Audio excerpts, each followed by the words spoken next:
నేనేమంటానంటే, మీ అందరూ మనసులో చాలా ఆశలు ఉన్నాయి. మరి ఎందుకు మన ప్రార్థనకి జవాబులు రావట్లే? మన ప్రార్థన ఎందుకు శక్తివంతంగా మారట్లేదు? దేవుడు పదాలు చూస్తాడు అనుకుంటున్నారా? దేవుడు సమయం చూస్తాడు అనుకుంటున్నారా? కాదు సుమి, నువ్వు చేసే ప్రార్థన మృక్కుబడితో కూడినదై ఉంటే డెఫినెట్ గా దేవుడు దాన్ని జవాబుగా మారుస్తాడు. ఇవేమడిగిందో తెలుసా? నా వైపు చూడండి. నాకు పిల్లలు కాదు, చెప్పండి నాకు ఎవరు పుట్టాలి?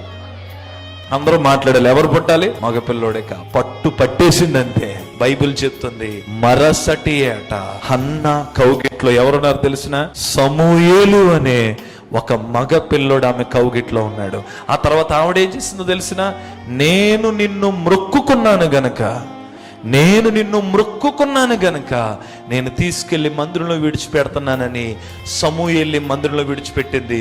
మీకు విషయం చెప్తానేనండి, డాక్టర్లు అయిన పిల్లలు ఉన్నారు, ఇంజనీర్లు అయిన పిల్లలు ఉన్నారు, సైంటిస్టులు అయిన పిల్లలు ఉన్నారు, కానీ ఒకే పిల్లోడు ప్రవక్తగా, న్యాయాధిపతిగా, బాగా వినాలి, ప్రవక్తగా, న్యాయాధిపతిగా, యాజకుడుగా ఒకే పిల్లోడు, 3 బాధ్యతలు మోసిన పిల్లోడు బైబిల్ గ్రంథంలో ఎవరూ లేరు. ఒక ప్రవక్తగా ఉన్నాడు, ఒక న్యాయాధిపతిగా ఉన్నాడు, ఒక యాజకుడుగా ఉన్నాడు. ఎవరో తెలుసా? బాలుడైన సమూయేలు. ఈరోజు మీరేమన్నా మొక్కుకుంటున్నారా? ఒకసారి నా దగ్గరికి ఒక ఆవిడ వచ్చింది, మా ఓడు 10కి తెగితే మీకు 116 ఇస్తానంది. ఎంత గొప్ప మొక్కుబడో! ఏంట్రా 10కి తెగాలంటే ఈవిడ కట్నం లాగుతుందంట, తెగట్లేదంట. కట్నం 10కి తెగితే నాకు 116 ఇస్తుందంట. అదమ్మా మొక్కుకోవడం అంటే. కొంతమంది దేవుడికి భలే ఆఫర్లు పెడతారు కదా, నాకు అంత వచ్చేస్తే నేను నీకెంత ఇచ్చేస్తాను.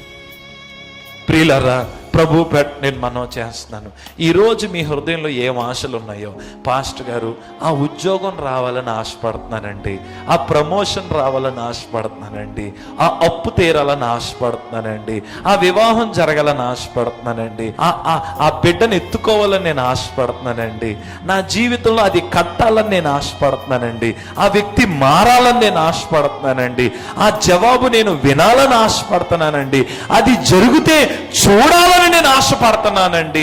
నీ ఆశ దేవుడు నెరవేర్చాలి అంటే చెప్పండి, నీ ప్రార్థన దేనితో ముడిపడి ఉంది? గట్టిగా చెప్పండి, దేనితో ముడిపడి ఉంది? పెట్టండి ఒకసారి అనండి. నీ ప్రార్థన దేనితో ముడిపడి ఉంది?